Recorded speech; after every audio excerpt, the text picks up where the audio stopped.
Namaskar everyone. Today we are going to discuss the concept of consumer equilibrium. तो सबसे पहले हम क्या डिस्कस करेंगे? What is the consumer equilibrium? The in general definition, how can you define the consumer equilibrium?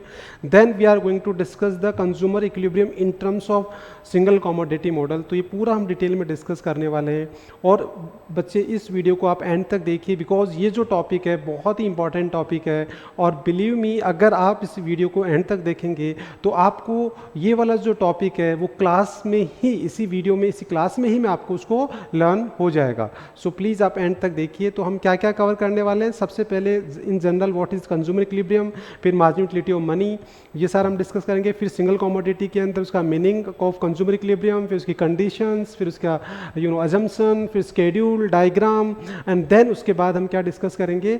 Then उसके बाद उसके जो कंडीशंस है डिस्क्विलिब्रियम और उसके बाद में न्यूमेरिकल. तो इसे पूरा टॉपिक आज हम इस वीडियो में कवर करने वाले हैं. तो ये आपके लिए एक कंप्लीट पैकेज है सिंगल कमोडिटी का जो ये पूरा वीडियो देखने के बाद आपको समझ में आ जाएगा. सो प्लीज़ आप एंड तक इसको देखिए. नाउ अब हम स्टार्ट करते हैं. तो सबसे पहले हम बात करते हैं कि what is consumer equilibrium in the common definition. तो देखिए सबसे पहले अगर हम कंज्यूमर इक्विलिब्रियम की डेफिनेशन की बात करें तो देखिए बच्चे कंज्यूमर इक्विलिब्रियम ये दो वर्ड से मिलकर बना है. कंज्यूमर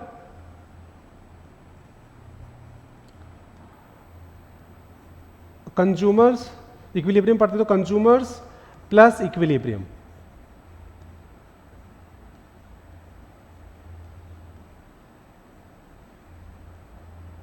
इक्विलिब्रियम सो ये दो वर्ड से मिलके बना है. अब जो इक्विलिब्रियम वर्ड है इसका क्या मतलब है बच्चे? जो कंज्यूमर का जो मेन मोटिव होता है वो क्या होता है? कंज्यूमर का जो मेन मोटिव होता है वो क्या होता है? सेटिस्फैक्शन.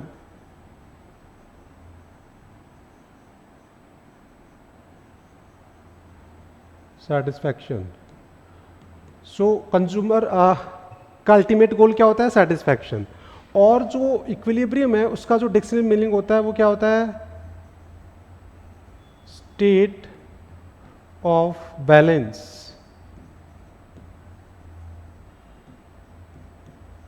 सो फाइनली अगर हम by default what consumer equilibrium को अगर हम डिफाइन करें तो हम क्या बोलेंगे? The consumer equilibrium refer to the state of balance where consumer get maximum satisfaction. तो ये जो डेफिनेशन है वो बाय वर्ड है कि कंज्यूमर प्लस इक्विलिब्रियम दो वर्ड से मिलकर बना है. कंज्यूमर का अल्टीमेट मोटिव क्या है? Consumer always want to get maximum satisfaction. और इक्विलिब्रियम जो वर्ड है उसका डिक्शनरी मीनिंग क्या होता है? State of balance. तो इसका मतलब क्या हो गया कि कंबाइंडली अगर हम इसको बोलें तो consumer equilibrium refer to the state of balance where consumer get maximum satisfaction. तो ये तो हमें common by default by name हम कर सकते हैं बट ये अभी कंप्लीट डेफिनेशन नहीं है. क्यों? क्योंकि इसका रीज़न क्या है कि इसमें हमें दो अजम्पशंस को और ऐड करना पड़ेगा. और वो अजम्पशंस क्या है? प्राइस और इनकम. बिकॉज अगर प्राइस ऑफ कमोडिटी इंक्रीज और डिक्रीज होगी तो आपका जो स्टेट ऑफ बैलेंस है जो आपका मैक्सिमम सेटिस्फैक्शन है वो पॉइंट भी चेंज होगा. और अगर आपकी इनकम चेंज होगी तो डेफिनेटली चेंज होगा. तो इसलिए अब हमारे को प्रॉपर डेफिनेशन बनाने के लिए हम इन दोनों अजम्पशंस को डेफिनेशन में रख देना है एंड देन परफेक्ट डेफिनेशन बन जाएगी. So what is the consumer equilibrium? It refer to the state of balance where consumer get maximum satisfaction given the price of commodity and income of the consumer. अब ये आपकी एक perfect definition बन गई है. Nobody is going to challenge.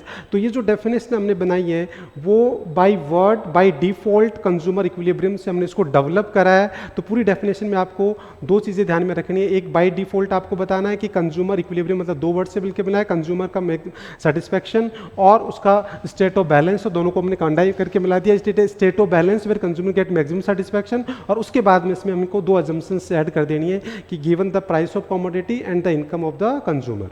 तो I hope आपको ये समझ में आ गई होगी इन जनरल डेफिनेशन. अब इसको अगर प्रॉपर आपको नोट से देखना है तो देखिए कि meaning of consumer equilibrium the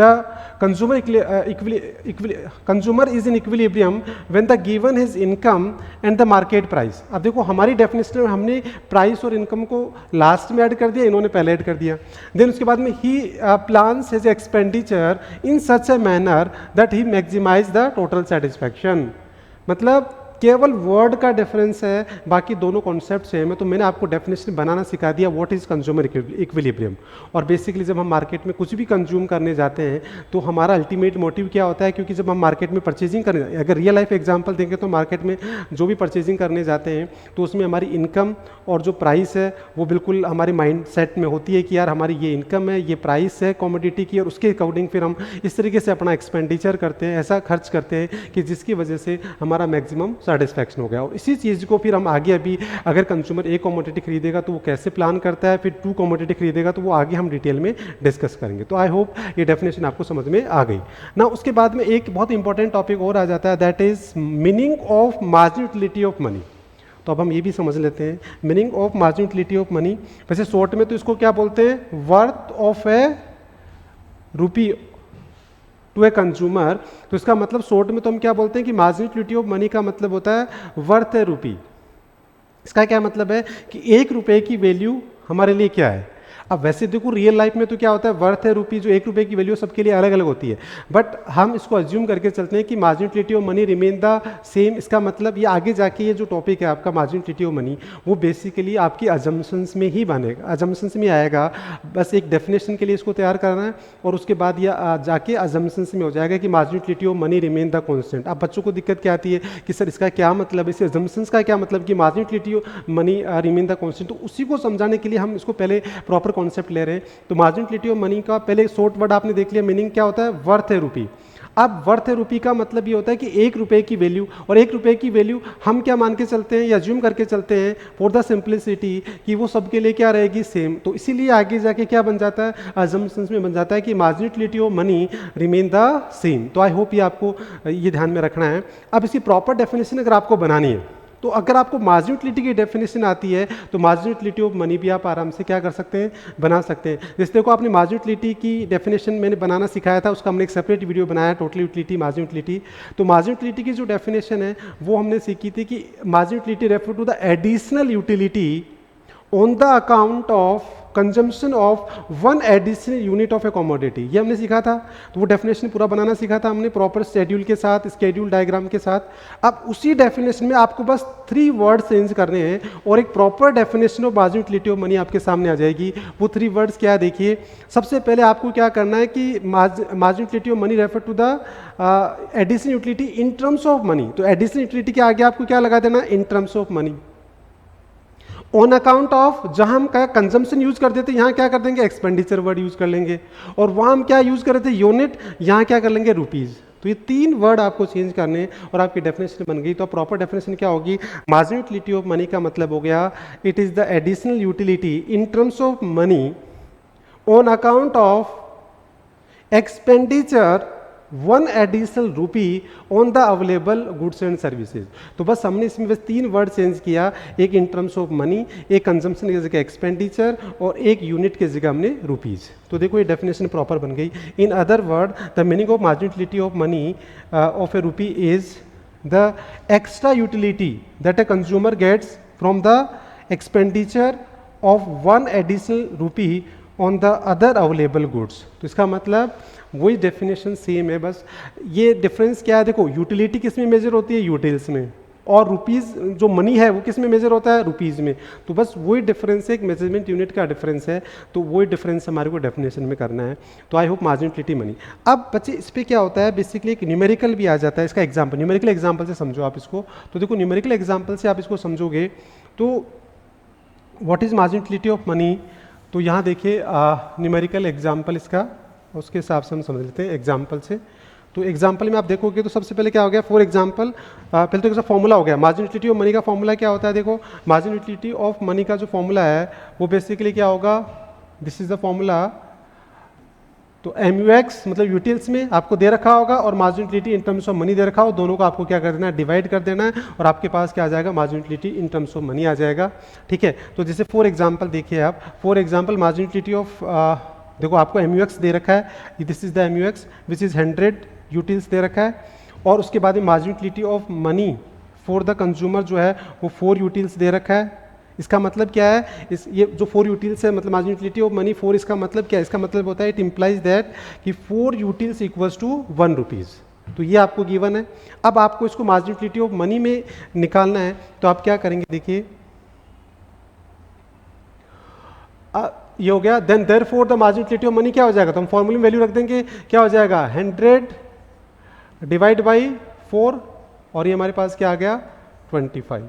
तो ये हमारे पास जैसे अपना फॉर्मूला है, तो फॉर्मूले में इधर देखिए, जो फॉर्मूले में आपने देखा कि ये रहा formula MUX in terms of money, तो क्या हो गया MUX मतलब यूटिल्स में, और मार्जिनल यूटिलिटी ऑफ मनी वो हमने देखे, और MUX in terms of money हम निकाल सकते हैं। तो आई होप ये फॉर्मूले से आपको, तो सबसे इंपॉर्टेंट तो इसमें बेसिकली क्या आया कि आपको ये पता होना चाहिए कि what is marginal utility of money, और वो शॉर्ट में डेफिनेशन क्या है, वर्थ ए रुपी, और मैंने प्रॉपर डेफिनेशन बता दिया। बाकी ये एक एडिशनल हमने, इन केस अगर हमारे को कोई कॉन्सेप्ट आता है तो हमें पता होना चाहिए। तो आई होप ये टॉपिक क्लियर हो गया। अब नेक्स्ट क्लास में हम आगे चलते हैं। दैट नेक्स्ट टॉपिक हमारा है वो है marginal utility analysis and the consumer equilibrium, और उसमें कार्डिनल अप्रोच। तो ये बच्चे आपकी बुक के अंदर जो सेकंड चैप्टर दे रखा है, सॉरी थर्ड चैप्टर दे रखा है कंज्यूमर इक्विलिब्रियम में यूटिलिटी एनालिसिस, तो उसके अंदर 2 केस दे रखे हैं, एक तो सिंगल कमोडिटी का और एक 2 कमोडिटी का, तो वो उसी के बारे में हम देखते हैं। तो ये हमारी क्या होगी कार्डिनल अप्रोच, जिसको हम यूटिलिटी एनालिसिस भी बोलते हैं।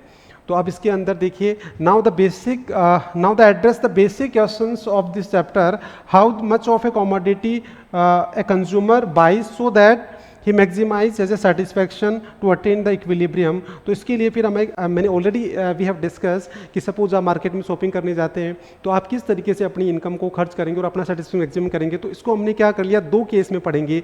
एक, अगर सपोज ये consumer consume only single commodity, then maximum satisfaction कहाँ होगा, और एक केस क्या होता है जब कंज्यूमर 2 कमोडिटीज़, हालांकि वैसे रियल लाइफ में हम एक साथ बहुत सारी कमोडिटीज़ कंज्यूम करते हैं, बट फॉर द सिंप्लिसिटी हम पहले 1 कमोडिटी का केस लेंगे और फिर 2 कमोडिटी का। तो आज की वीडियो में हम पूरा 1 कमोडिटी का केस डिटेल में डिस्कस करेंगे। तो आई होप ये आपको समझ में आ गया होगा। नाउ नेक्स्ट, अब हम पर्टिकुलर आज के हमारे मेन वीडियो पे आगे, दैट इज सिंगल कमोडिटी। तो सिंगल कमोडिटी के जो अकॉर्डिंग हमारा कंज्यूमर इक्विलिब्रियम क्या होता है। तो बच्चे ये देखिए, आप सबसे पहले यहाँ आज का हमारा टॉपिक क्या है, कंज्यूमर इक्विलिब्रियम। क्या है, कंज्यूमर्स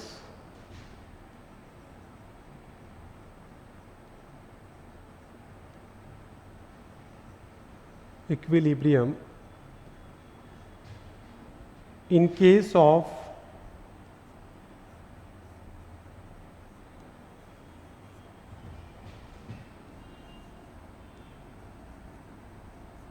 single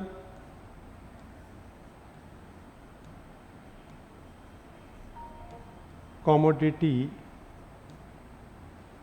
तो ये हमारा टॉपिक है। अब इसमें सबसे पहला हम क्या पढ़ेंगे, देखिए ए पॉइंट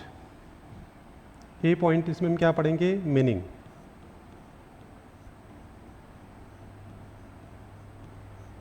ठीक है, बी पॉइंट हम क्या पढ़ने वाले हैं, कंडीशंस।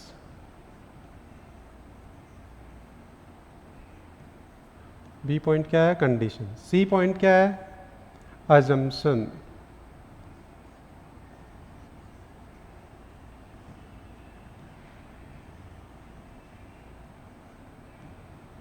और डी पॉइंट क्या है, स्केड्यूल।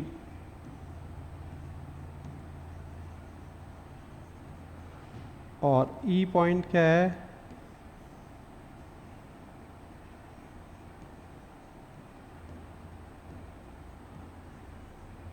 डायग्रामेटिक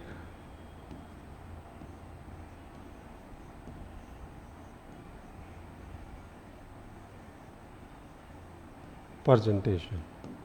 तो ये एक हमारा कंप्लीट ऑर्डर ऑफ आंसर होगा जो 6 मार्क्स में क्वेश्चन आता है।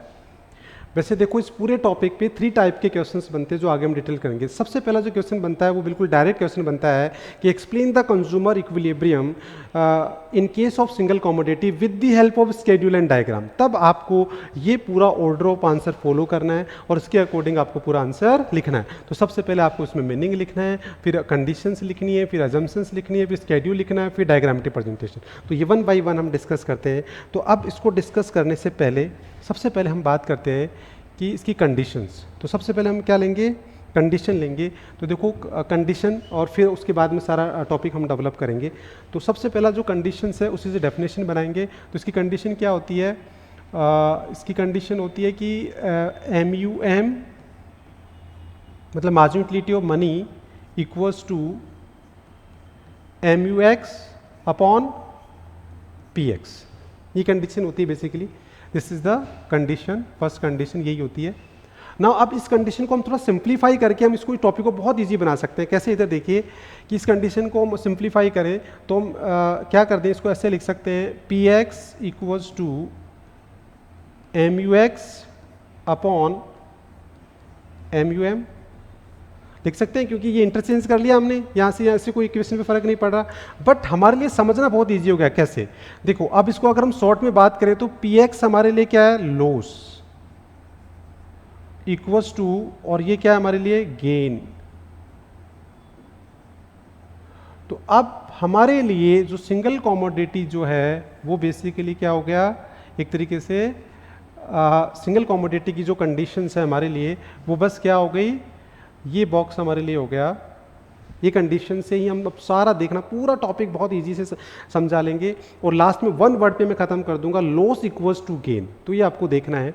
तो इस डेफिनेशन से हमने बहुत ही कंक्लूड कर लिया कि लॉस इक्वल्स टू गेन। अब ये लॉस कैसे हमारे लिए, क्योंकि देखो एज ए कंज्यूमर समझने के लिए मैं बता रहा हूँ, आपको ट्रिक दे रहा हूँ कि पर यूनिट हम प्राइस पे करते हैं, वो हमारे लिए क्या है? सेक्रीफाइस। तो इसलिए हमने उसको क्या बोला, हमारे लिए एक तरह से लॉस हो गया, हमने सेक्रीफाइस क्या किया। और जो मार्जिनल यूटिलिटी आपको मिल रही है वो आपके लिए क्या है? पर यूनिट आपको सेटिस्फैक्शन मिल रहा है, तो इसलिए उसको हमने क्या बोल दिया? गेन। तो अब सिंगल कमोडिटी, अगर एक कंज्यूमर एक कमोडिटी कंज्यूम करेगा तो उसका मैक्सिमम सेटिस्फैक्शन कहाँ होगा? जहां उसका गेन मतलब उसका सेक्रीफाइस किसके बराबर हो जाएगा? उसके गेन के बराबर। तो वो पॉइंट मैक्सिमम इक्विलिब्रियम होगा। अब कैसे होगा, इसी को हम आगे पूरा प्रॉपर एक स्केड्यूल से, डायग्राम से और एक्सप्लेनेशन से डिटेल में डिस्कस करने वाले हैं। तो अब आप आगे देखिए नेक्स्ट टॉपिक। तो ये कंडीशन क्लियर हो गई। अब इस कंडीशन के बाद में फिर हम इसी कंडीशन से मीनिंग भी बना सकते हैं। तो देखो प्रॉपर अगर डेफिनेशन बनाएं तो इसी कंडीशन से हम क्या बनाएंगे कि ये consumer consume that much quantity of a commodity, मतलब वो अगर वो एक कमोडिटी कंज्यूम कर रहा है तो वो जब तक उसकी क्वांटिटी कंज्यूम करता रहेगा जब तक उसकी marginal utility in terms of money, मतलब इसको हम शॉर्ट में क्या बोल सकते हैं? MUM, marginal utility of money short में बोल सकते हैं हम इसको पूरा MUX अपॉन MUM को। तो marginal utility of money in terms of money become equal to the price, मतलब लॉस इक्वल्स टू गेन। ये लॉस अपॉन गेन। तो finally what is consumer equilibrium according to single commodity? A consumer consume that much quantity of a commodity where the marginal utility in terms of money become equal to the price of that commodity। इसका मतलब जहां उसका loss equals to क्या हो जाएगा? Gain. तो जो condition है उसी से हमने क्या बना दिया? डेफिनेशन बना दिया। अब इसी चीज़ को हम आगे देखिए किससे पढ़ेंगे, हम इसी को आगे स्केड्यूल और उससे पढ़ेंगे डायग्राम से। तो पहले एक बार मीनिंग देख लो कि सिंगल कमोडिटी का कंज्यूमर का, द कंज्यूमर कंज्यूम, देखो the consumer should purchase that much of quantity, purchase that much quantity of the commodity so that marginal utility in terms of money become equal to the price of that commodity। तो इसका मतलब हमारी condition की से definition बन गई कि जहाँ PX equals to MUX upon MUM हो जाएगा, मतलब लॉस इक्वल्स टू गेन हो जाएगा। तो वही जो कंडीशन है वही डेफिनेशन है, और डेफिनेशन ही क्या है? कंडीशन है। यहाँ तक बच्चों समझ में आ गया। अब आगे हम इसको क्या करेंगे, देखो ये पूरी आगे यहाँ कंडीशन भी देख लो आप, पूरी कंडीशन यहाँ एक्सप्लेन कर रखी है। तो ये कंडीशन में ये बता दिया कि MUM इक्वल्स टू, ये बेसिक कंडीशन हो गई, MUX अपॉन PX, ये हमारा बेसिक कंडीशन हो गया। फिर हमने इसको सिंप्लीफाई करके ये क्या कर दिया, PX और MUX अपॉन मतलब लॉस अपॉन गेन, और ये इसका पूरा आगे डिटेल दे रखा है। तो ये नोट्स आप चाहो तो नोट करने के लिए स्क्रीनशॉट, आप स्क्रीनशॉट ले सकते हो, आप नोट भी कर सकते हो। तो इस तरीके से प्रॉपर आप कंडीशन के बारे में एक्सप्लेनेशन लिख देंगे। देन इसके बाद आगे ये कंडीशन के बारे में लिखा हुआ, condition in terms of utils as we terms of. Finally हम इसको शॉर्ट में क्या बोल सकते हैं, इसका शॉर्ट मतलब क्या हो गया, कंडीशन का जो शॉर्ट मतलब है हमारे लिए वो क्या हो गया, बेसिकली वो हमारे लिए हो गया कि शॉर्ट में पूरी कंडीशन को भी हमने शॉर्ट में कर दिया, PX equals to MUX of M, मतलब marginal utility in terms of money. तो ये हम कह सकते हैं, तो फाइनली हमारे लिए क्या हो गया, देखो ये हो गया एम यू एक्स एम का मतलब marginal utility in terms of money और प्राइस। तो फाइनली ये शॉर्ट डेफिनेशन भी हम बना सकते हैं, वह शॉर्ट कंडीशन को हम शॉर्ट कर सकते हैं। तो इस तरीके से डेफिनेशन और कंडीशन अभी तक हमने कवर किया है। अब इसी को हम आगे क्या कर रहे हैं, हम स्केड्यूल से, इसी को हम आगे क्या करेंगे, स्केड्यूल से समझेंगे। तो बच्चे देखिए कॉन्स्टेंट करिए कॉन्सेंट्रेशन। तो देखिए आपने क्या किया, यहाँ इसका टेबल बना लेते हैं। अब टेबल बनाने के लिए हमारे को एक एग्जाम्पल लेना पड़ेगा। पहले हम यहाँ 4 एग्जाम्पल ले लेते हैं। 4 एग्जाम्पल हमें क्या अज्यूम करना है, एक तो प्राइस और एक आपको करना है MUM, marginal utility of money, और ये दोनों क्या रहेंगे, कांस्टेंट रहेंगे। अभी कैसे अज्यूम करना है ये मैं आपको बताऊंगा। देखो मार्जिनल यूटिलिटी तो आपको अज्यूम करना है, तो मार्जिनल यूटिलिटी ऑफ मनी क्या होता है हमने डिस्कस किया ही है। तो जब अज्यूम ही करना है तो इसको आप ₹1 कर लो, मतलब 1 यूटिल इक्वल्स टू 1 रुपीज़, हमने इसको अज्यूम कर लिया। तो ये अज्यूम ही करना है, तो सबसे ईजी अज्यूम कर लो आप, ठीक है ना। अब उसके बाद PX को कैसे लेना वो मैं आगे बताऊंगा। तो अब मैंने आप लोगों से पहले से प्रॉमिस किया, जब मैंने आपको टोटल यूटिलिटी पढ़ाया, जब मैंने आपको मार्जिनल यूटिलिटी पढ़ाया तो और लॉ ऑफ डीमी पढ़ाया, तो मैंने आपको प्रॉमिस किया था कि पूरे चैप्टर में एक ही स्केड्यूल से हम पूरा चैप्टर पढ़ेंगे ये। तो अब जैसे आपको मैंने TU MU के अंदर MU का स्केड्यूल बनाना सिखाया था, और उससे फिर हमने TU डेवलप कर लिया था, उसी से लॉ ऑफ DMU डेवलप कर लिया था। तो उसके लिए आपको हमारे जो वीडियो हमने सेपरेट वीडियो बना रखा है TU MU का और लॉ ऑफ DMU का, वो आपको देखना है। और वो टेबल हमने बनाना सिखाया था, तो उसी को हम कैरी फॉरवर्ड करते हैं। तो यहाँ हम क्या लेंगे, यूनिट्स, और यहाँ हम क्या लेंगे, MUX। तो वो सेम टेबल जो मार्जिनल यूटिलिटी की थी वही हम यहाँ ले रहे हैं। तो सबसे पहले हम यहाँ क्या ले रहे हैं, यूनिट 1 2 3 4 5 6 और 7, ये हमने यूनिट ले ली। मार्जिनल यूटिलिटी हमने क्या लिया था, 10, फिर 8 6 4 2 0 और -2। अब मैं थोड़ा ब्रीफ में बता देता हूँ कि आपको मार्जिनल यूटिलिटी की जो टेबल बनानी है वो इसमें क्या लॉजिक होता है। बेसिकली आप कोई भी वैल्यूज़ ले लो, चाहे कुछ भी ले सकते हो। जैसे मैंने 10 से स्टार्ट किया, आप इसको 50 से भी स्टार्ट कर सकते हो। बस आपको लॉजिक ये ध्यान रखना है कि आपको जो भी नंबर लेना है उसको पहले डिक्रीज करना है, जीरो करना है और नेगेटिव करना है, बस ये लॉजिक ध्यान रखना है। तो ऐसे कोई भी डेटा लेके आप टेबल बना सकते हो। तो टेबल के लिए कोई ज़्यादा टेंशन नहीं है। तो इस तरीके से आपने टेबल बना दी मार्जिनल यूटिलिटी वाली, उसी टेबल से हम यहाँ पढ़ रहे हैं। अब ये टेबल प्लस आपको ये एग्जाम्पल, यहाँ तक ये सारा क्या है, आपको खुद को अज्यूम करके चलना है। मतलब ये आपको एज ए अज्यूम करके एज ए गिवन लेके आपको चलना पड़ेगा। और इसको लॉजिक मैंने आपको बता दिया कि MUM को आपको क्या करना है, 1 कंसिडर कर लेना है। और ये टेबल वही जो हमारी MU में हमने टेबल बनाई, TU में बनाई और लॉ ऑफ DMU में, उसी को कैरी फॉरवर्ड कर लो। और अब आगे की कहानी देखिए, प्राइस को हमें कैसे अज्यूम करना है। तो प्राइस को बेसिकली क्या करते हैं कि आपको MUX में से प्राइस उठानी है। तो MUX में से आप प्राइस लोगे तो आप इसके जो मिड में से कोई भी वैल्यू ले लो। तो जैसे सपोज हमने 4 को क्या कर लिया प्राइस कर, तो यहाँ ₹4 हमने क्या ले लिया। तो मतलब आप जो भी एग्जाम्पल लोगे, जो भी डेटा लोगे, उसमें MUX की जो भी टेबल बनाओगे और उसमें जो भी आप पैटर्न रखोगे कि डिक्रीज और इंक्रीज, उसमें से कोई भी मिड वैल्यू आप क्या कर लेना, एज ए प्राइस कंसिडर कर लेना। तो इसमें आपको याद करने की जरूरत नहीं, आप खुद ही डेवलप कर सकते हो ना। अब ये प्राइस हमने ले लिया और यहाँ क्या लिख देंगे, PX। तो PX क्या हो जाएगा, 4 4 देन 4 देन 4 देन 4 4 और 4, ये हमने क्या कर दिया, PX लिख दिया। अब यहाँ हमें क्या करना है, कंडीशन हमारी क्या होती है, कंडीशन देखो ये होती है कि PX equals to MUX upon MUM, ये कंडीशन होती है। तो अब इसका मतलब हमारे को यहाँ क्या करना पड़ेगा, जो MUX है उसको हमें डिवाइड करना पड़ेगा MUM से। तो यहाँ आप इसको क्या करो, यहाँ डिवाइड करना है। तो देखो बच्चे,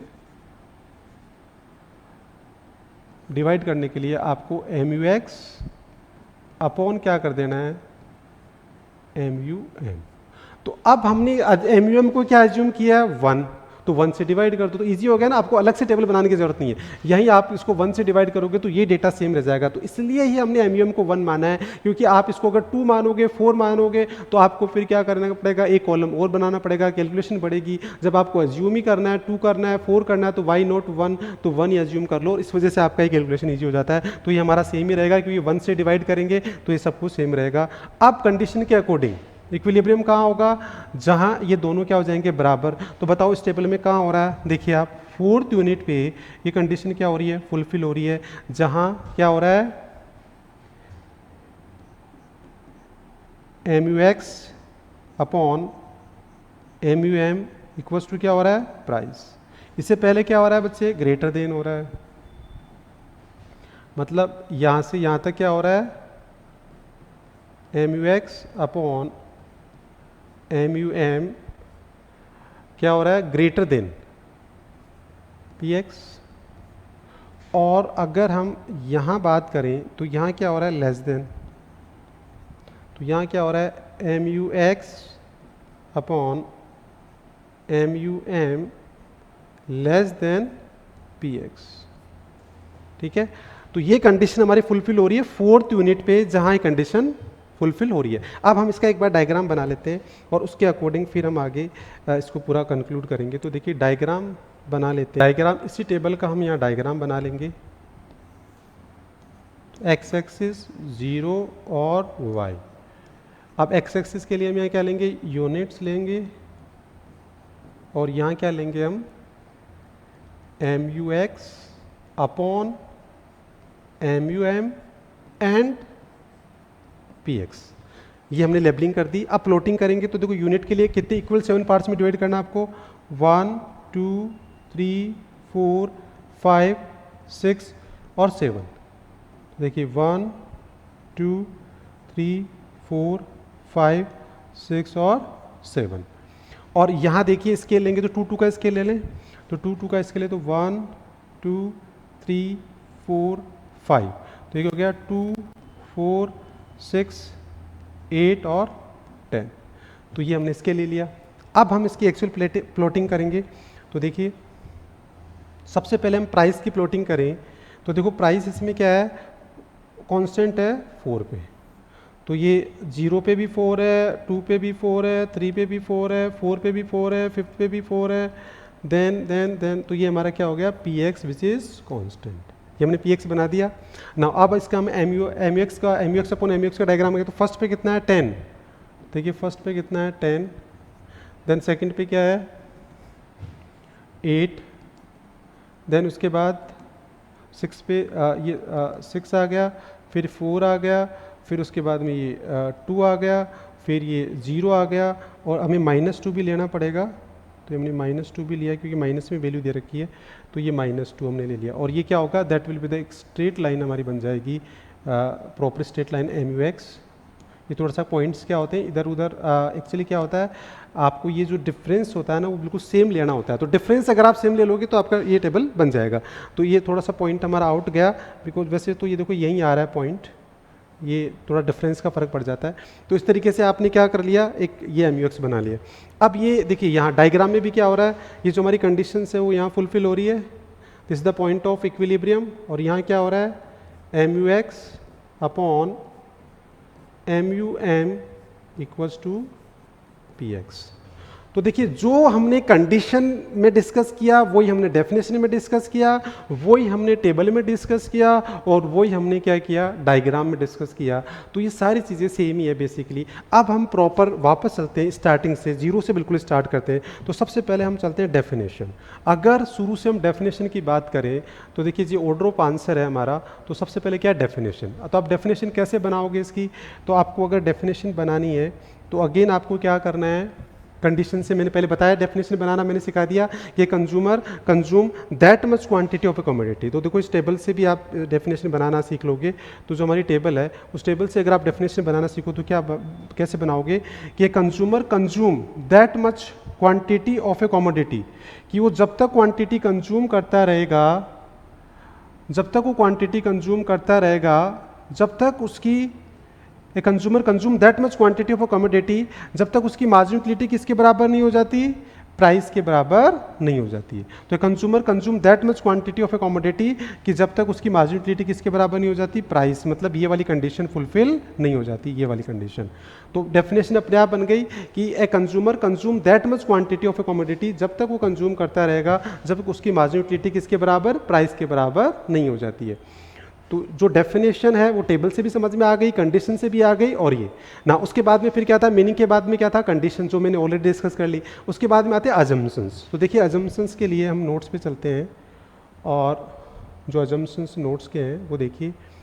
नाउ अजम्पशंस देखिए यहाँ, तो देखिए फर्स्ट अजम्पशंस क्या है, कंज्यूमर इज रैशनल। अब कंज्यूमर इज रैशनल का क्या मतलब है, कंज्यूमर इज रैशनल मतलब consumer is knowledgeable, he and she knows what is good for me, bad for me, value for money, है ना, सेटिस्फैक्शन मैक्सिमम क्या होता है, ये सब उसको पता है। देन उसके बाद में नेक्स्ट है कार्डिनल मेजरमेंट, मतलब कार्डिनल मेजरमेंट मतलब नंबर्स में 1 2 3 एंड सो ऑन। तो जैसे हमने अभी क्या किया, जो मार्जिनल यूटिलिटी लिया उसको नंबर्स में लिया 10 और वो, तो इसका मतलब कार्डिनल मेजरमेंट हम कर रहे हैं, नंबर्स में कर रहे हैं, मार्शल की अप्रोच हम यूज कर रहे हैं। देन उसके बाद में marginal utility of money remain constant, इसको मैंने पूरा डिटेल में बता दिया आपको कि मार्जिनल यूटिलिटी की डेफिनेशन क्या होती है, वर्थ है रूपी, और वर्थ है रूपी क्या होता है कि मतलब 1 रुपये की वैल्यू, और उसको हम क्या अज्यूम करके चलते हैं कि वो सबके लिए क्या सेम है, हालांकि रियल लाइफ में ऐसा नहीं होता है, तो वो अजम्पशन हमारी आ गई। देन उसके बाद में फिर आता है लॉ ऑफ डीएमयू ऑपरेट। जैसे आपने देखा कि हमने मार्जिनल यूटिलिटी हमारी क्या होती चली जाती है, डिक्रीज, जीरो, नेगेटिव, तो इसका मतलब वही लॉ ऑफ डीएमयू होता है, तो वो शुड बी ऑपरेट। और लॉ ऑफ डीएमयू क्या होता है बेसिकली, इसका हमने एक सेपरेट वीडियो बनाया है। ये होता है साइकोलॉजिकल कॉन्सेप्ट होता है ह्यूमन बिहेवियर का, कि जैसे जैसे हम कंजम्पशन करते हैं वैसे वैसे हमारी मार्जिनल यूटिलिटी क्या होती जाती है, कम होती चली जाती है। देन उसके बाद में प्राइस, इनकम, ये क्या होनी चाहिए, price remain constant, given and constant. तो प्राइस, इनकम, टेस्ट, प्रेफरेंसेस, ये क्या होती है, कंज्यूमर की क्या रहनी चाहिए, कांस्टेंट रहनी चाहिए। तो ये सारी अजम्पशंस है। आई होप आपको ये अजम्पशन समझ में आ गई होगी। तो अजम्पशंस देखो, माइक्रो इकोनॉमिक्स में अजम्पशंस हम क्यों लेते हैं बेसिकली, अजम्पशंस का लॉजिक क्या है, क्योंकि देखो microeconomics deal the human behaviour, और ह्यूमन बिहेवियर क्या होता है, person to person, place to place, ये क्या होता है, चेंज होता है। तो इसलिए हम इसमें क्या करते हैं, पर्टिकुलर इंडिविजुअल टू जनरलाइज करते हैं, मतलब एक कंज्यूमर का बिहेवियर या पर्टिकुलर ग्रुप ऑफ कंज्यूमर का जो कंज्यूमर बिहेवियर पढ़ के हम उसको सब पे अप्लाई करते हैं। तो इसलिए हमारे को बहुत सारी चीज़ें क्या करनी पड़ती है, सपोज करना पड़ता है कि सपोज ऐसा अगर रहेगा तो ही वो यूनिवर्स, जैसे साइंस के जैसे लॉजिक होते हैं, जैसे हाइड्रोजन और ऑक्सीजन है, उसको आप कंबाइन करोगे तो वो यूनिवर्सल है, दुनिया के किसी भी कोने में जाके करोगे रिजल्ट सेम आएगा। बट इकोनॉमिक्स में जो लॉज एंड मॉडल्स होते हैं ये यूनिवर्सल तभी हो सकते हैं जब हम अजम्पशंस लें, बिकॉज जो इकोनॉमिक्स है वो ह्यूमन बिहेवियर से डील करती है, और उस वजह से हमारे को बहुत सारी चीज़ें सपोज करनी चलनी पड़ती है, अज्यूम करके चलनी पड़ती है। तो आई होप ये अजम्पशन का कॉन्सेप्ट आपको समझ में आ गया होगा। देन उसके बाद में फिर नेक्स्ट क्या है इसमें, ये आगे स्केड्यूल एंड जो डायग्राम वाला जो पार्ट था ये इसके अंदर आ गया। तो इसमें देखो एग्जाम्पल, देखो यहाँ मैंने एग्जाम्पल दूसरा लिया, यहाँ एग्जाम्पल आप कुछ भी, जैसे यहाँ इन्होंने प्राइस क्या लिया 25, मार्जिनल यूटिलिटी ऑफ मनी हमें 1 ही एज्यूम करना है। देन उसके बाद में ये यूनिट ले ली, बेसिकली ये यूनिट आ गई 1 2 3 4 5 6, और इसके अंदर आपने 40 से स्टार्ट किया, 5 5 से डिक्रीज कर दिया।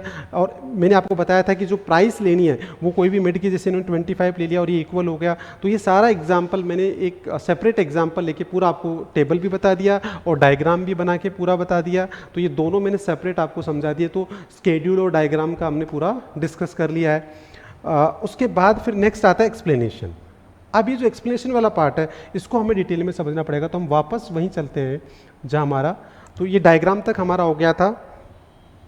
अब हमें ये देखना है यहाँ कि जो हमारा सेटिस्फैक्शन है वो बेसिकली यही मैक्सिमम कैसे, बच्चों को डाउट क्या आता है, बेसिकली पूरा पढ़ाने के बाद भी बच्चों को डाउट रहता है कि सर समझ में नहीं आया कि मैक्सिमम सेटिस्फैक्शन यही क्यों है। अगर हम मार्जिनल यूटिलिटी को देखें तो मैक्सिमम सेटिस्फैक्शन क्या हो रहा है, यहाँ क्योंकि 10 यहाँ ज़्यादा है, यहाँ तो मार्जिनल यूटिलिटी कम हो रही है। तो इसलिए मार्जिनल यूटिलिटी के पॉइंट ऑफ व्यू से हमें नहीं देखना है, हमारे को इसको किसके पॉइंट ऑफ व्यू से देखना है, हमारे को इसको TU के पॉइंट ऑफ व्यू से देखना है। तो बच्चे देखिए यहाँ मैं TU का एक शेड्यूल बना के आपको बिल्कुल क्लियर कर देता हूँ कि किस तरीके से यही जो पॉइंट है 4th यूनिट पे ही मैक्सिमम सेटिस्फैक्शन क्या है, इसको हम जस्टिफाई करेंगे अभी। तो ये यहाँ मार्जिनल यूटिलिटी का एक टेबल बना लेते, सॉरी टोटल यूटिलिटी का टेबल हमने बना लिया, टोटल यूटिलिटी। तो देखो फर्स्ट पे टोटल यूटिलिटी कितना है 10, फिर हम CF करते जाएंगे 18। तो अब आप बताओ टोटल यूटिलिटी को अगर आप देखोगे तो आपका सेटिस्फैक्शन, आप फर्स्ट यूनिट कंज्यूम करोगे या सेकंड, तो आप सेकंड पे जाओगे क्योंकि आपकी टोटल यूटिलिटी बढ़ रही है। फिर आगे जाओगे कितना आ गया 24, फिर आगे जाओगे तो कितना आ गया 28। हालांकि टोटल यूटिलिटी तो आगे भी बढ़ रहा है, कितना हो गया 30, बट इसके बाद हम नहीं जाएंगे। रीजन, क्योंकि देखो यहाँ आपको क्या हो रहा है, पर यूनिट जो आप प्राइस पे कर रहे हो वो कम कर रहे हो और आपको जो सेटिस्फैक्शन मिल रहा है पर यूनिट वो ज़्यादा मिल रहा है। तो इसलिए आप क्या करोगे, मतलब आपको पर यूनिट जो सेक्रीफाइस हो रहा है, मतलब जो आप प्राइस पे कर रहे हो वो कम है, और एडिशनल यूटिलिटी मतलब मार्जिनल यूटिलिटी आपकी पर यूनिट ज़्यादा है और इससे आपकी टोटल यूटिलिटी बढ़ रही है। तो इसका मतलब जब तक आपकी पर यूनिट जो सेक्रीफाइस है वो कम रहेगा और मार्जिनल यूटिलिटी ज़्यादा होगी, तब तक आप क्या करोगे, कंजम्पशन बढ़ाते रहोगे और ऐसे करते हुए आप 4th यूनिट पे पहुँच जाओगे। बट उसके बाद हम नहीं जाएंगे, क्यों? क्योंकि आपको पर यूनिट कितना पे करना पड़ रहा है 4 और आपको सेटिस्फेक्शन कितना मिल रहा है 2। तो कोई भी रैशनल कंज्यूमर ऐसा कभी नहीं चाहेगा कि वो पर यूनिट ज़्यादा पे करेगा और उसको सेटिस्फेक्शन कम मिले। क्या आप रियल लाइफ में खुद ऐसा करोगे? जब आप शॉपिंग करके जाओगे आपको लगेगा कि नहीं यार, मैं इसकी तो प्राइस ज़्यादा है, और तो क्या आप वो ज़्यादा प्राइस पे नहीं करते हो? क्योंकि आपको लगता है कि यार इसका सेटिस्फेक्शन मेरे को इतना नहीं मिलेगा जितनी इसकी प्राइस है, तो आप वो आइडिया ड्रॉप कर देते हो और आप उसको परचेज नहीं करते हो। तो यही रीज़न होता है कि इस पॉइंट के ना बाद में जाएगा और ना पहले। तो मैक्सिमम सेटिस्फेक्शन का पॉइंट यही बनता है और यही हमने डायग्राम है। तो इसीलिए हमारी जो कंडीशन है वो यही है कि MUX upon MUM equals to PX, इसका मतलब लॉस इक्वल्स टू गेन। तो अब अगर हम बात करें कि कंज्यूमर फाइनली यहीं इक्विलिब्रियम पे रहेगा, तो ये एक हमारा पूरा सेपरेट टॉपिक आ गया। अब हम बात करते हैं कि इसका एक जो सेकंड पार्ट जो आता है वो आता है कंडीशन वाला। और कंडीशन में हम बात करते हैं कि जैसे क्वेश्चन आ गया कि why is the consumer in a equilibrium where MUX upon MUM equals to PX। तो ये यही इक्विलिब्रियम में क्यों होता है, इसके पहले क्यों नहीं होता? मतलब इफ क्या हो जाए MUX upon MUM greater than PX upon PX greater than PX, और if MUX upon MUM less than PX। तो एक ये सेपरेट क्वेश्चन बनता है बच्चे, और वो क्वेश्चन क्या बनता है? वो ये बनता है कि why is the consumer equilibrium where MUX upon MUM equals to PX। तो इसका मतलब आपको जस्टिफाई करना पड़ेगा कि वाई नॉट कंज्यूमर इक्विलिब्रियम में यहाँ क्यों नहीं रहेगा और यहाँ क्यों नहीं रहेगा। तो इसके लिए मैंने ऑलरेडी आपसे डिस्कस कर लिया है कि वो उसके पहले क्यों नहीं रहेगा। रीज़न क्या है? इसके पहले उसको पर यूनिट सेटिस्फेक्शन क्या हो रहा है, ज़्यादा मिल रहा है और पे कम कर रहा है। और उसके बाद क्यों नहीं रहेगा? क्योंकि उसको पर यूनिट सेटिस्फेक्शन कम मिल रहा है और पे ज़्यादा कर रहा है। तो मेन लॉजिक तो हमारा यही है कि जैसे आप मार्केट में शॉपिंग करने जाते हो, तो अगर आपको जब तक आप क्वांटिटी कंज्यूम करते जाओगे, जब तक लगेगा कि यार प्राइस कम है, मेरे को ज़्यादा सेटिस्फेक्शन, बट जैसे आपको लगा कि नहीं यार अब मेरी प्राइस ज़्यादा पे कर रहा हूँ, तो वो आप स्टॉप। तो बेसिक लॉजिक तो हमारा यही है। अब इसको अगर आपको प्रॉपर डिटेल में आंसर लिखना है तो वो आप नोट्स पर देख लीजिए।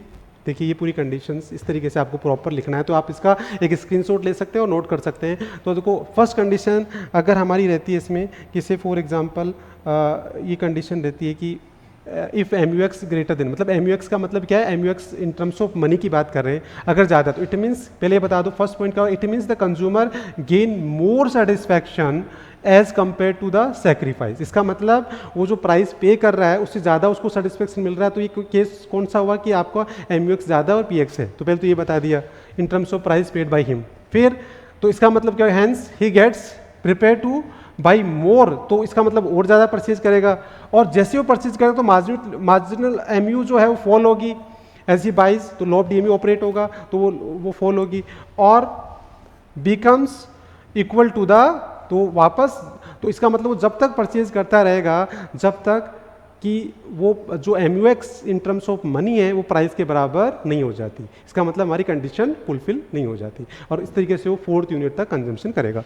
देन उसके बाद में फिर वाइस वर्सा। तो अगर आपने फर्स्ट पार्ट ढंग से समझ लिया तो दूसरा आपको क्या करना है? वाइस वर्सा करना है। तो फर्स्ट पार्ट में आपको 3 चीज़ें ध्यान में रखनी है। तो 3 पार्ट में इसको 3 पॉइंट्स में कर सकते हो। फर्स्ट पॉइंट आप ये बताओगे कि MUX greater than PX in terms of money का मतलब क्या होता है? इसका मतलब उसको पर यूनिट सेटिस्फेक्शन ज़्यादा मिल रहा है और प्राइस कम। फिर आपको बताना है कि इसका मतलब सेकेंड पॉइंट आपको यहाँ से ले लेना है, और सेकेंड पॉइंट में आपको बताना है कि इसका मतलब जब सेटिस्फेक्शन ज़्यादा मिल रहा है तो वो क्या करेगा? Plan to more goods of X, वो प्लान करेगा, वो बता देना है। और उसके बाद में थर्ड में आपको बताना है कि इसकी वजह से उसकी मार्जिन यूटिलिटी क्या होगी? कम होगी, और वो जब तक ऐसा करता रहेगा जब तक उसकी मार्जिन यूटिलिटी उसके बराबर नहीं होती। तो ये अगर आपको समझ रटने की ज़रूरत नहीं है, ये भी प्रैक्टिकल इन दिस। तो इस तरीके से आपको समझ लिया, तो ये इसका क्या होगा? वाइस वर्सा पार्ट हो जाएगा। देखिए it means consumer suffer losses, तो बिल्कुल उल्टा हो गया, ये फर्स्ट पॉइंट उल्टा हो गया। फिर सेकेंड इसका मतलब क्या होगा कि कंज्यूमर क्या करेगा? अपनी रिड्यूस द कंजम्पशन, और उसकी वजह से फिर उसकी MU जो है वो थर्ड पार्ट आ गया, MU जो क्या होगी? इंक्रीज होगी, और वो वापस जब तक करेगा जब तक उसको वापस सेटिस्फेक्शन नहीं मिल जाता। इसका मतलब ये हुआ कि अगर आप डायग्राम से इसको समझो तो मतलब एक पार्ट तो हमारा क्या हो गया? ये वाला पार्ट हो गया पूरा ये कंप्लीट, और एक हमारे पास ये वाला एरिया हो गया। तो इसका मतलब अगर आप यहाँ कहीं हो तो आप क्या करोगे, जैसे सपोज आप यहाँ हो तो आप और अपनी यूनिट बढ़ा के आप यहाँ तक आओगे, और अगर यहाँ हो तो इसका मतलब आपको क्या हो रहा है, आपको प्राइस ज़्यादा पे करनी पड़ी और आपको सेटिस्फेक्शन क्या मिल रहा है, कम मिल रहा है। यहाँ हो तो आपको देखो प्राइस ज़्यादा पे करनी पड़ रही है, तो यहाँ भी प्राइस ज़्यादा पे करनी पड़ रही है, इसका मतलब सेटिस्फेक्शन। तो आप क्या करोगे, अपना प्रोडक्शन को क्या करोगे, अपने कंजम्पशन को क्या करोगे, कम करोगे। तो जैसे कम करोगे तो आप क्या करोगे, कम करते जाओगे, मार्जिनिटी बढ़ती जाएगी और वापस आप क्या आ जाओगे यहाँ। और अगर यहाँ रहोगे तो आप कंजम्पशन बढ़ाओगे, मार्जिनिटी कम होगी और वापस। तो फाइनली कंज्यूमर क्या रहेगा, जहाँ MUX अपॉन एम वो होगा, MUX upon MUM equals to price होगा, वही होगा, और वो फाइनली उसका कंज्यूमर इक्विलिब्रियम होगा। तो आई होप फाइनली आपको ये पूरा टॉपिक समझ में आ गया होगा। तो अगर शॉर्ट में हम इसकी बात करें तो हम ये कह सकते हैं कि वन वर्ड में अगर हम इसको ख़त्म करें तो वन वर्ड में क्या होगा, what is single commodity model, या where the consumer get maximum satisfaction in case of single commodity. तो हमारे लिए बस एक वन वर्ड याद रखना है, that is loss equals to gain, a point where the consumer का जो लॉस है मतलब उसका सेक्रीफाइस है वो किसके बराबर हो जाए, उसके गेन के बराबर, वही उसका मैक्सिमम सेटिस्फैक्शन होगा। और उसी चीज़ को हमने मीनिंग से बताया, उसी को हमने कंडीशन से बताया, उसी को हमने टेबल से बताया, उसी को हमने डायग्राम से बताया, और उसी को फिर आगे जाके हमने कंडीशन। तो अब तक हमने दो लेवल इसके कवर कर लिए। एक डायरेक्ट क्वेश्चन आएगा तो आपको क्या लिखना है, meaning, condition, assumption, schedule, diagram, और उसके बाद में फिर सेकंड क्वेश्चन आपका सेपरेट कंडीशन का आ सकता है कि why is the consumer equilibrium where MUX upon PXC। पूरा एक सेपरेट कंडीशन का क्वेश्चन बनता है कि कंज्यूमर इक्विलिब्रियम यहीं क्यों होता है, तो फिर आपको एक्सप्लेन करना पड़ेगा कि बाकी में क्यों नहीं हो। तो वो उसका मैंने आपको सेपरेट आपको डिटेल बताई दी कैसे लिखनी है। देन अब थर्ड पार्ट जो इसका है वो आता है न्यूमेरिकल प्रॉब्लम। तो अब हम उस पर चलते हैं, उससे आपको ये टॉपिक और क्लियर हो जाएगा। तो न्यूमेरिकल वाले प्रॉब्लम पे चलते हैं। तो देखिए इसमें जो न्यूमेरिकल्स है, तो सबसे पहला इसमें जो न्यूमेरिकल है वो ये क्वेश्चन है। तो इस क्वेश्चन को हम यहाँ, तो अब न्यूमेरिकल प्रॉब्लम को समझने के लिए आपने टेबल बना ली और यहाँ दे रखा है यूनिट्स। तो यूनिट को आपने लिख दिया, क्या कहाँ तक दे रखा, 1 2 3 और 5 तक दे रखा है ना। तो 5 तक, 4 और 5। उसके बाद में आपको क्या दे रखा है, MUX। तो MUX में आपको दे रखा है 30, देन 24, देन उसके बाद 18, देन 18 और फिर दे रखा है 12 और 6, 12 और 6, 12 और 6। और इसके अलावा आपको और क्या इन्फॉर्मेशन दे रखी है, और आपको जो इन्फॉर्मेशन दे रखी है वो दे रखी है, देखिए इसमें देखो क्वेश्चन क्या है पूरा कि द फॉलोइंग, ये स्केड्यूल आपको दे रखी है। Then if the consumer sells at a 6 per unit and the MU of rupee is 3 utils, how many units of the consumer, कि वो कंज्यूमर जो है वो कितनी यूनिट कंज्यूम करेगा। तो पहले हमें क्वेश्चन को समझना पड़ेगा कि how many units of the commodity he will the person buy to maximise of satisfaction. तो ये हमारा क्वेश्चन है। तो इसके अंदर हमारे को अब दो चीज़ें और दे रखी है, एक तो प्राइस दे रखी है और एक MUM दे रखी है। तो हम उसको और कंसिडर कर लेते हैं यहाँ। तो यहाँ हम लिख लेते हैं कि आपको क्या दे रखा है, ऊपर आपको एक तो PX दे रखा है विच इज़ ₹6, और दूसरा आपको दे रखा है MUM विच इज़ 3। ये भी आपको इसमें दे रखा है। तो अब हमारी जो कंडीशन होती है कंज्यूमर इक्विलिब्रियम की, वो कंडीशन क्या होती है, अभी अभी हमने पढ़ा। कंडीशन हमारी जो होती है वो होती है that is MUX upon MUM equals to PX, ये कंडीशन होती है। अब इस कंडीशन के अकॉर्डिंग अगर हम चलें तो सबसे पहले अभी हमारे को क्या करना पड़ेगा, यहाँ हमें बनाना पड़ेगा MUX अपॉन MUM। तो अब ये हमारा MUM दे रखा है तो 3 से डिवाइड कर दो, तो ये हो जाएगा 30 से तो 10 हो जाएगा। देन उसके बाद में 8, 6, 4 और 2। तो ये हमारे पास निकल गया। हमने 3 से इसको पूरे को, इसको भी 3 से डिवाइड कर दिया, इसको भी 3 से डिवाइड कर दिया, इसको भी 3 से, ये 3 से डिवाइड कर दिया क्योंकि हमारी MUX ये दे रखी है। देन उसके बाद फिर हमारे को क्या करना है नेक्स्ट, अब हमारे को यहाँ लिखना है प्राइस। तो प्राइस हमारे को दे रखी है 6, 6, 6, 6 और 6। तो देखो अभी हमने पढ़ा था पूरा कि जो हमारी कंडीशन है वो कहाँ फुलफिल हो रही है। देखो 6 इक्वल्स टू 6, तो ये थर्ड यूनिट पे क्या हो रहा है, कंडीशन फुलफिल हो रही है कि जहाँ लॉस इक्वल्स टू गेन हो रहा है, इसका मतलब आपकी प्राइस जो पर यूनिट पे कर रहे हैं और आपको सेटिस्फैक्शन दोनों सेम हो रहे हैं।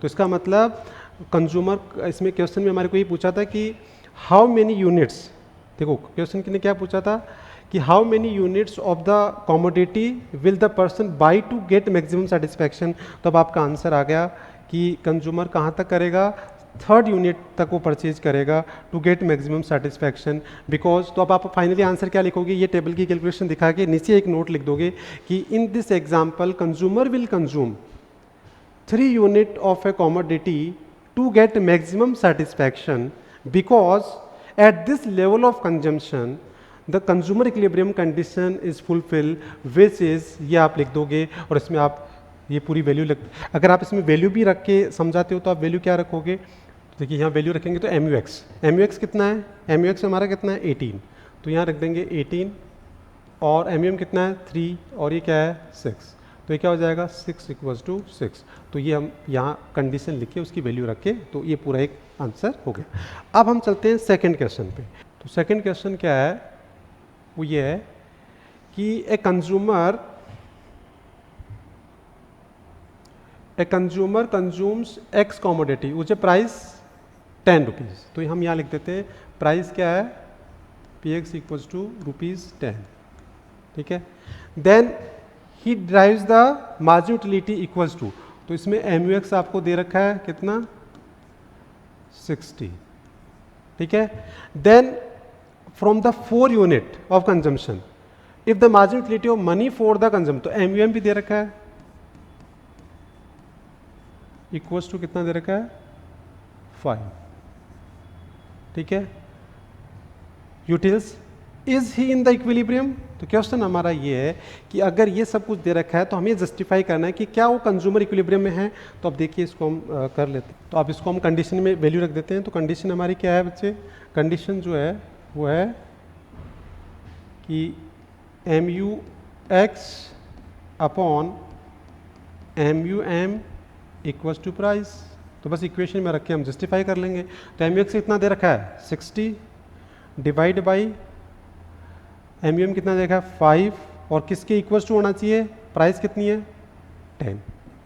तो क्या ये हो रहा है, तो ये कितना, हम अगर डिवाइड करेंगे तो ये कितना हो गया, अब इसको हम जस्टिफाई करेंगे तो ये 1 आ गया और ये क्या हो गया 2 और ये क्या हो गया विच इज़ ग्रेटर देन, तो इसका मतलब हमारी कंडीशन फुलफिल्ड नहीं है। तो कंज्यूमर क्या होगा इक्विलिब्रियम में नहीं होगा बिकॉज इन दिस केस क्या होगा M U X upon M U M greater than price है, इसका मतलब उसका अभी गेन ज़्यादा है और उसको जो सेक्रीफाइस है वो कम है, तो इसका मतलब वो अभी और प्लान करेगा आगे। तो इसके लिए हमारे को कौन सी कंडीशंस वाला आंसर लिखना है, फर्स्ट कंडीशन की अगर इफ़, वो हमने डिस्कस कर लिया कंडीशन कि if M U X upon M U M greater than P X होगा तो कंज्यूमर क्या करेगा। तो पहले आप बताओगे कि इट मीन्स उसका फर्स्ट पार्ट 3 पॉइंट में आंसर लिखोगे, तो फर्स्ट क्या लिखोगे कि इसका मतलब कंज्यूमर को पर यूनिट सेटिस्फैक्शन है वो क्या है ज़्यादा मिल रहा है और उसका जो प्राइस है वो जो पे कर रहा है वो क्या कर रहा है कम कर रहा है। तो फर्स्ट पॉइंट तो ये बता दिया कि इसका मतलब क्या है। फिर आप बताओगे कि इसका मतलब कंज्यूमर को फिर क्या है सेटिस्फैक्शन ज़्यादा मिल रहा है तो ही प्लान टू एक्सपेंडिचर मोर, तो वो एक्स का और कंजम्पशन करेगा और जैसे वो कंजम्पशन बढ़ाएगा तो उसकी जो मार्जिन यूटिलिटी एक्स की वो कम होगी और वो जब तक ऐसा करेगा जब तक ये, जैसे इस एग्जांपल में अब क्या करेगा वो, जैसे आगे जाएगा तो फिर और वो यूनिट इसकी खरीदेगा तो ये मान लो कितना हो गया 50 हो जाएगा, तो 50 होते ही ये क्या हो जाएगा 10 इक्वल्स टू 10 हो जाएगा। तो इसका मतलब वो और कंजम्पशन बढ़ाएगा और इक्विलिब्रियम, तो इसका मतलब हमें यहाँ बताना कि he is not in equilibrium because the condition is not fulfilled. हालांकि क्वेश्चन इतना ही पूछा है हमारे को, अगर हम इसके आगे भी वो क्वेश्चन पूछता कि what the consumer will take the steps या what will do for the maximum satisfaction, then हम पूरा का पूरा फिर वो कंडीशन वाला आंसर लिख देंगे। तो आई होप ये आपको समझ में आ गया होगा। अब हम नेक्स्ट क्वेश्चन पे चलते हैं। तो देखिए बच्चे अब क्वेश्चन नंबर 3 सॉल्व कर लेते हैं हम। क्वेश्चन नंबर 3 को हमें सॉल्व करना है तो क्या करेंगे, क्वेश्चन नंबर 3 में देखो पढ़िए पहले, सबसे पहले रीडिंग लगाई कि Gita buys 3 chocolates at a price of, तो आपको प्राइस दे रखा है पी एक्स दे रखा है विच इज़ ₹8, ठीक है, and the per unit and she is in the equilibrium. तो इक्विलिब्रियम कंडीशन हमारी क्या होती है, इक्विलिब्रियम कंडीशन होती है कि M U M equals to M U X upon P X, ये कंडीशन होती है। And the utility margin utility उसकी कितनी 32, तो आपको एम यू एक्स दे रखा है कितना 32। तो अब आपको निकालना क्या है, निकालना है आपको MUM, marginal utility of money निकालना है, ये क्वेश्चन है। तो आप इसको सॉल्व करेंगे तो क्या रखेंगे, बस इसमें वैल्यू रख देंगे। तो MUM आपको निकालना है, तो MUM और इक्विलिब्रियम कंडीशन हम रख देंगे। तो ये क्या आ जाएगा, MUX कितना आ जाएगा 32 डिवाइड बाई 8, तो ये क्या हो जाएगा 4 इक्वल्स टू 4। तो इक्विलिब्रियम कंडीशन पे ये 4 आएगा और हमारा आंसर क्या हो जाएगा 4। तो ये एक इस तरीके से इक्वेशन बेस्ड क्वेश्चन भी आ जाता है। तो ये हमने 3 पैटर्न के इसकी न्यूमेरिकल कर लिए और न्यूमेरिकल प्रॉब्लम होगी। तो अब फाइनली हम कंक्लूड करते हैं। तो देखो पूरा सिंगल कमोडिटी है, वो 3 लेवल्स पे क्वेश्चंस बनते हैं। First direct question, what is consumer equilibrium in case of single commodity, तो उसको आपको मीनिंग, अजम्पशन, स्केड्यूल, डायग्राम और वो सारा कंप्लीट बताना है। देन उसके बाद में एक सेपरेट क्वेश्चन बन सकता है कंडीशन का, कि why is the consumer equilibrium where MUX upon M equals to PX, तो इसमें फिर आपको ग्रेटर देन लेस देन दोनों आपको बताना है। देन उसके बाद फिर लास्ट में जो है वो न्यूमेरिकल प्रॉब्लम हो सकती है। तो ये पूरा कंप्लीट 3 लेवल्स पे पूरा हमने डिस्कशन कर लिया है। आई होप आपको समझ में आ गया। सो